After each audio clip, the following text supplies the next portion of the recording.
오늘 주시는 말씀은 창세기 5장입니다. 이것은 아담의 계보를 적은 책이니라. 하나님이 사람을 창조하실 때에 하나님의 모양대로 지으시되 남자와 여자를 창조하셨고 그들이 창조되던 날에 하나님이 그들에게 복을 주시고 그들의 이름을 사람이라 일컬으셨더라. 아담은 130세에 자기의 모양 곧 자기의 형상과 같은 아들을 낳아 이름을 셋이라 하였고 아담은 셋을 낳은 후 800년을 지내며 자녀들을 낳았으며 그는 930세를 살고 죽었더라. 셋은 105세에 에노스를 낳고 에노스를 낳은 후 807년을 지내며 자녀들을 낳았으며 그는 912세에 살고 죽었더라. 에노스는 90세에 게난을 낳았고 게나는을 낳은 후 815년을 지내며 자녀들을 낳았으며 그는 905세를 살고 죽었더라. 게나는 70세에 마할랄레를 낳고 마할랄레를 낳은 후 840년을 지내며 자녀들을 낳았으며 그는 910세를 살고 죽었더라. 마할랄레는 65세에 야렛을 낳았고 야렛을 낳은 후 810년을 지내며 자녀를 낳았으며 그는 895세를 살고 죽었더라. 야렛은 162세에 에녹을 낳았고 에녹을 낳은 후 800년을 지내며 자녀들을 낳았으며 그는 962세를 살고 죽었더라. 에녹은 65세에 무두셀라를 낳았고 무두셀라를 낳은 후 300년을 하나님과 동행하며 자녀들을 낳았으며 그는 365세를 살았더라. 에녹이 하나님과 동행하더니 하나님이 그를 데리고 물으로 세상에 있지 아니하였더라. 무두셀라는 187세에 라멕을 낳았고 라멕을 낳은 후 782년을 지내며 자녀를 낳았으며 그는 969세를 살고 죽었더라. 라멕은 812세에 아들을 낳고 이름을 노아라 하여 이르되 여호와께서 땅을 저주하심으로 수고롭게 일하는 우리를 이 아들이 안위하리라 하였더라. 라멕은 노아를 낳은 후 595년을 지내며 자녀들을 낳았으며 그는 777세를 살고 죽었더라. 노아는 500세 된 후에 셈과 함과 야벳을 낳았더라. 아멘.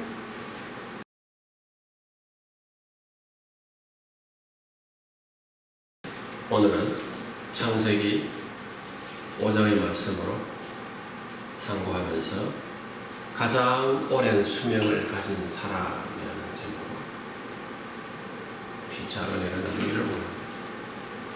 이렇게 오늘 우리가 창세기 5장을 함께 읽었지만 때때로 성경에서 족보를 나열해서 길게 이렇게 적어 놓을 때는 참으로 어렵게 느껴질 때도 있습니다.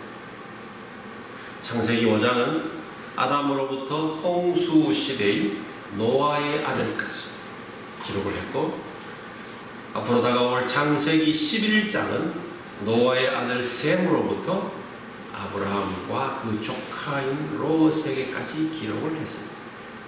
역대상 1장에서 9장은 그 긴 지면을 할애하여 아담으로부터 이스라엘 민족의 족보를 아주 상세하게 기록하고 있습니다. 신약에서는 마태복음에서 아브라함으로부터 예수님까지 42대를 기록하고 있고 누가복음 3장은 예수님으로부터 아담과 하나님에게 이르기까지를 기록하고 있습니다. 창세기 5장과 같이 족보가 나오면 우선 좀 지겨워하는 경향이 있습니다. 때로는 그냥 읽지 않고 넘어가기도 합니다. 어쩌면 성경 중에서 이 부분은 그렇게 중요하지 않아 하고 넘어가는 그런 생각을 하기도 합니다. 좀 더 시간을 가지고 찬찬히 족보를 살펴보면은 이곳 저곳에서 나오는 그 내용이 족보가 조금씩 다르기도 하고 어떤 곳에서는 기록이 되어 있는데 어떤 곳에서는 기록이 되어 있지 않은 이름들이 있기도 합니다. 마태복음과 누가복음의 족보는 약간 다르게 나옵니다. 물론 마가복음과 요한복음에는 아예 족보가 없습니다. 족보가 기록되어 있지 않다는 것입니다. 또한 이 성경에 기록된 족보는 현대에 우리가 가지고 있는 각 성씨별 족보와는 조금 다르게 기록된 것 같습니다. 현대적 족보는 1대부터 쭉 내려오면서 모든 제너레이션의 모든 세대의 족보를 반드시 빠지지 않고 기록을 합니다. 그러나 이 성경에서는 때때로 중간에 빠지는 사람이 있습니다. 그리고 심지어는 증손자를 바로 연결시켜서 마치 아들 때인 것처럼 이렇게 기록을 하기도 합니다. 그래서 우리는 이 기록된 내용이 때때로 혼란을 겪기도 합니다. 그래서 그러므로 우리가 오늘 창세기 5장의 족보를 모든 사람, 모든 제너레이션, 아담으로부터 노아까지 있을 모든 제너레이션을 싹 다 기록했다라고 보는 것에는 무리가 있는 것 같습니다. 아담에서 노아까지는 지금 10대에 걸쳐서 기록을 하고 있습니다. 그러나 그 10대만으로 실제 살았는지는 우리는 알지 못합니다. 그러나 기록된 것은 10대가 기록이 되어 있습니다. 유대인을 대상으로 한 마태복음. 마태는 이 세리 마태는 마태복음을 기록할 때에 유대인들이 좀 집중해서 보라고 그렇게 기록을 하다 보니까 믿음의 조상인 아브라함까지를 기록했다는 겁니다. 그러나 의사인 누가는 이방인들인 헬라를 향해서 그리고 전 세계를 향해서 기록을 하다 보니까 예수님으로부터 아담에 이르러서 하나님까지 이것이 전체가 하나님이 창조하신 전체라는 것을 보여주기 위해서 기록을 했다는 겁니다.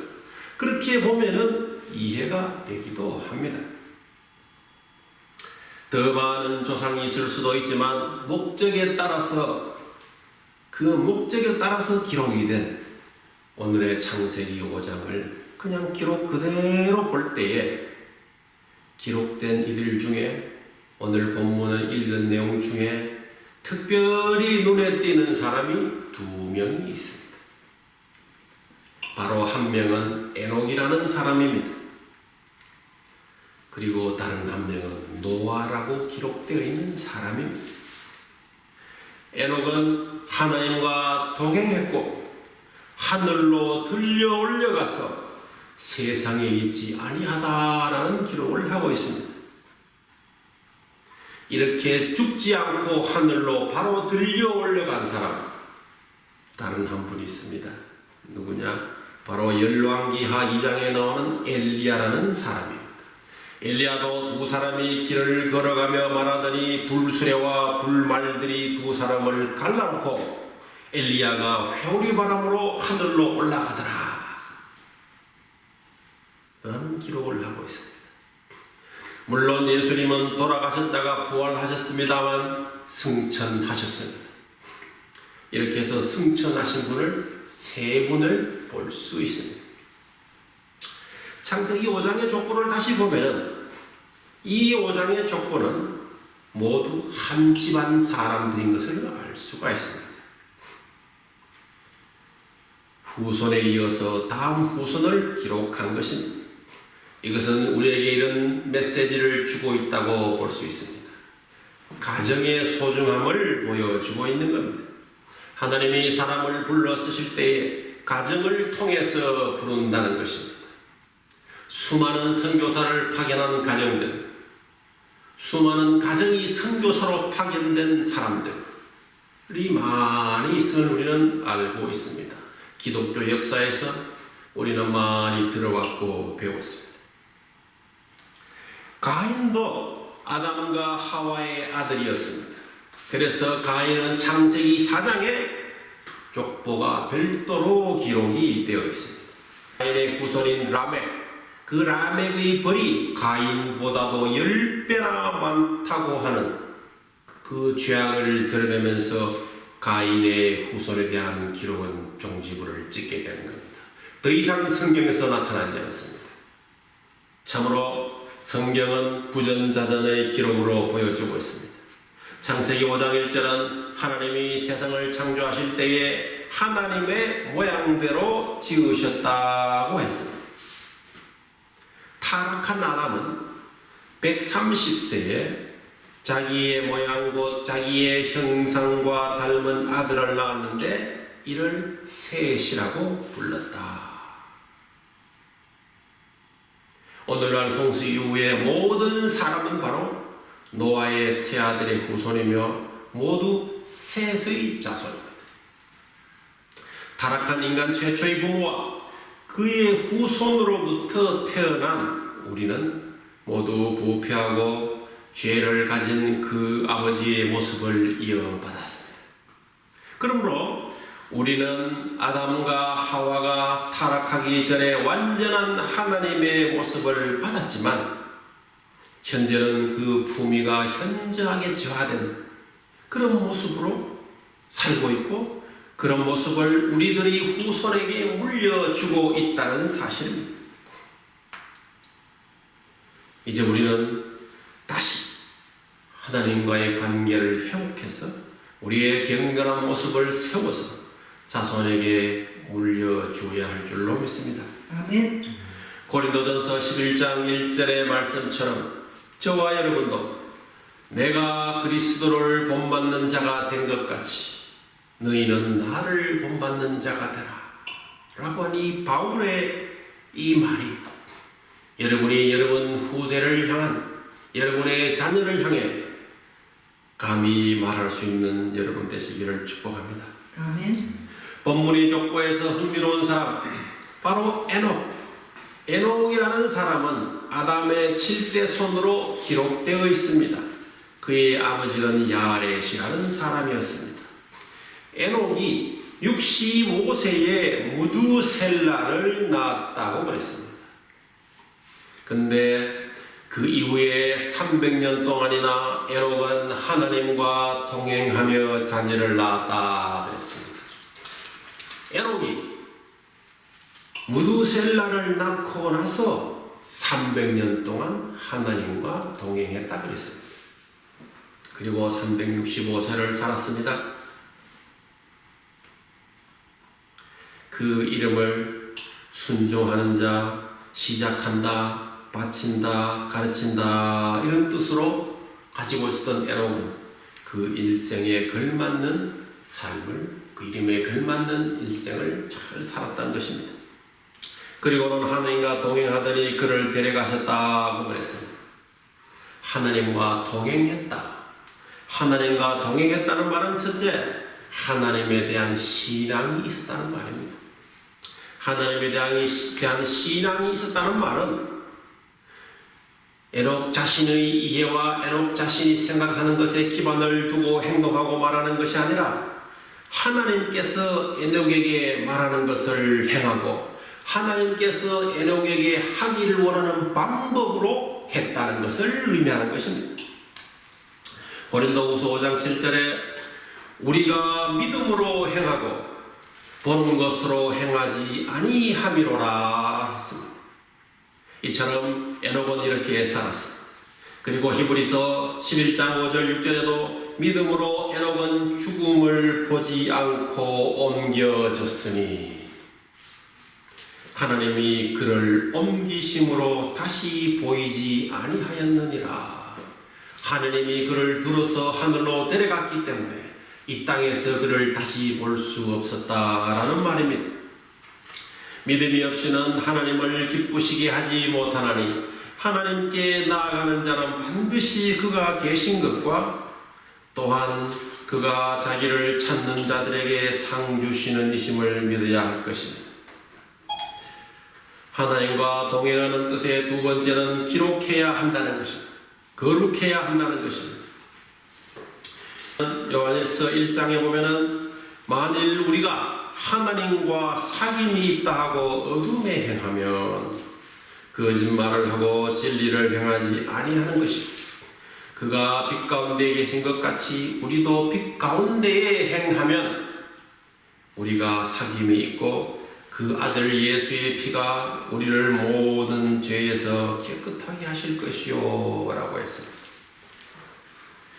하나님과 동행하는 세 번째는 하나님과 방향이 같아야 한다는 것입니다. 두 사람의 뜻이 같지 않은데 어찌 동행하리요? 라고 한 아모스 선지자가 말을 했습니다. 하나님과 동행한 에녹은 하나님이 지시하는 방향에 따라서 기쁨으로 순종했습니다. 그런데 이 에녹은 기쁨으로 순종하고 동행한 기간이 아주 길었다는 것. 오늘 이 본문 성경에도 기록된 것처럼 300년 동안 동행했다고 했습니다. 65세 때부터 동행하여 그가 하늘로 들려 올라갈 때까지 300년 동안 동행했습니다. 여러분은 어떠합니까? 하루하루를 하나님과 동행합니까? 지금부터라도 하늘나라로 갈 때까지 하나님과 동행하는 축복이 임하기를 기도합니다. 아멘. 이제 에녹의 아들 무두셀라에 대해서 알아보려고 합니다. 무두셀라는 그 탄생에 있어서 세 가지 의미를 가지고 있습니다. 첫째는 에녹이 무두셀라가 태어난 이후부터 하나님과 동행했다고 그랬습니다. 에녹이 65세에 무두셀라를 낳고 나서부터 하나님과 동행했다고 그랬던 겁니다.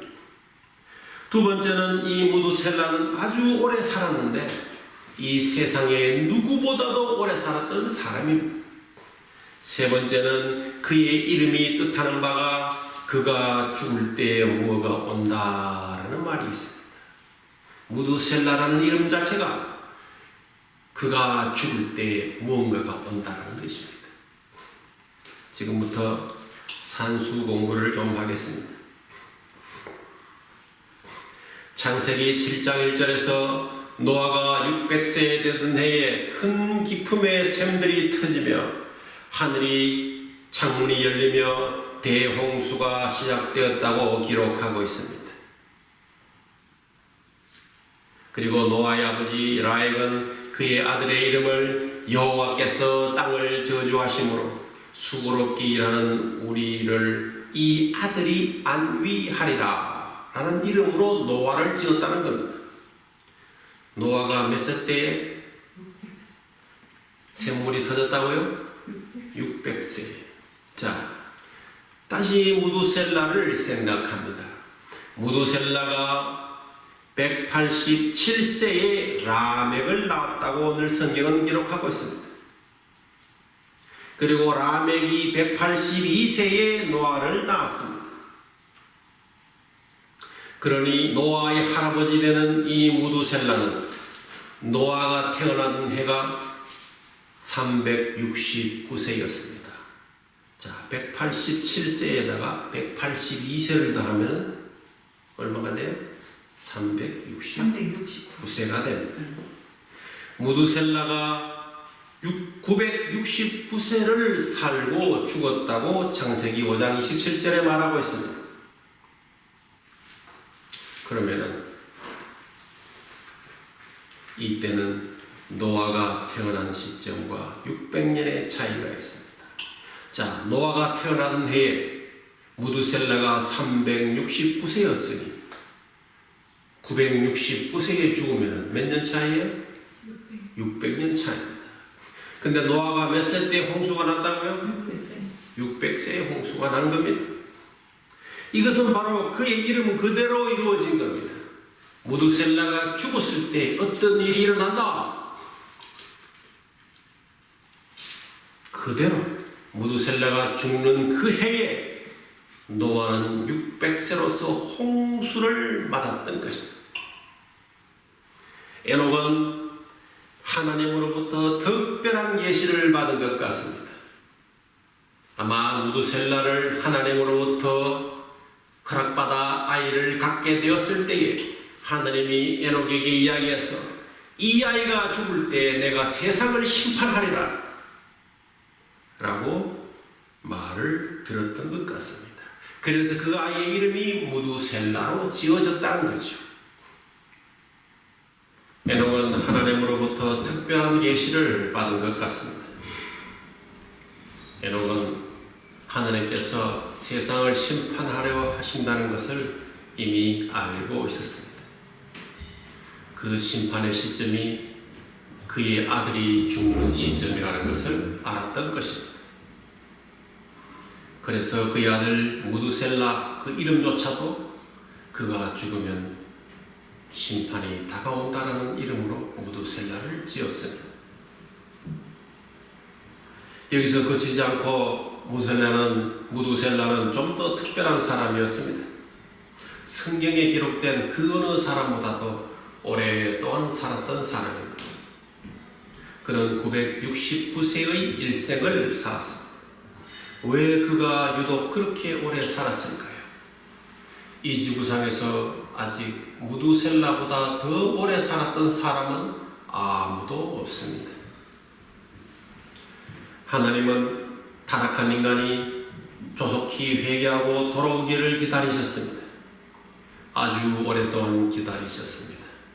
이미 하나님의 달력에는 하나님의 공의를 실현할 홍수가 기다리고 있었습니다. 그러나 하나님은 그것을 연기하기로 하면서 무두셀라의 수명을 길게 하셨던 것입니다. 베드로후서 3장 9절에 주의 약속은 어떤 이들이 더디다고 생각하는 것 같이 더딘 것이 아니라 오직 주께서 너희를 대하여 오래 참으사 아무도 멸망하지 아니하고 다 회개하기에 이르기를 원하노라 하셨습니다. 주님의 심판이 더딘 것이 아니라 주님이 오래 참고 기다리셨다는 겁니다. 그래서 다 회개하고 다가오기를 기다리셨다는 겁니다. 그러므로 무두셀라의 이 기록적인 수명 969세는 우연이 아니었습니다. 하나님의 기다리심이었습니다. 인간이 하나님 앞으로 나오기를 기다리는 긴 시간이었습니다. 주께서 강림하신다는 약속이 어디 있느냐? 조상들이 장후부터 만물이 처음 창조될 때와 같이 그냥 그대로 있다고 하는 이 세대를 위해서도 베드로는 경고하고 있습니다.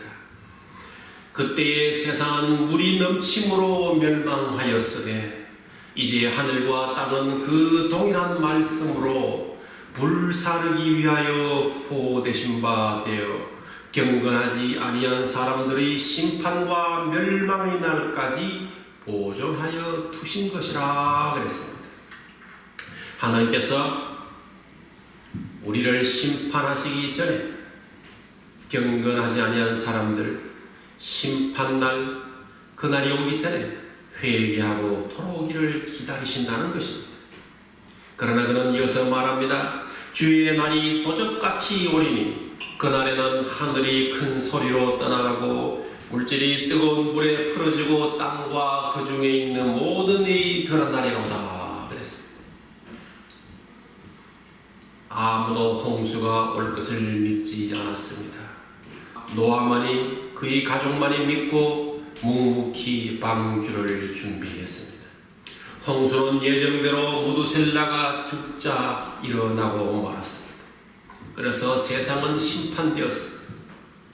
무두셀라 그가 죽으면 그것이 온다. 그 이름은 하나님의 참고 기다리심의 대명사가 되었습니다. 우리는 다가올 그날을 잊지 않아야 할 것입니다. 그날에는 하늘이 떠나가고 물질이 뜨거운 불에 풀어진다고 했습니다. 불의 심판이 있습니다. 하나님이 아직 우리를 오래 참고 계셔서 아무도 멸망치 아니하시고 다 회개하기를 기다리고 계시는 것입니다. 그러나 그의 날이 도둑같이 오리니 우리는 에녹과 같이 하나님과 동행하는 삶을 살아야 될 줄로 믿습니다. 매일매일 하나님과 함께하는 삶을 살아야 될 줄로 믿습니다. 그렇게 할 때에만이 우리는 구원받을 수 있습니다. 그렇게 할 때만이 우리는 하나님과 같이 나아갈 수 있습니다. 이제 이 말씀을 따라서 우리를 돌아보며 우리가 하나님과 함께하는 그 에녹처럼 우리도 에녹을 닮아가는 저와 여러분이 되시기를 주님의 이름으로 축복합니다.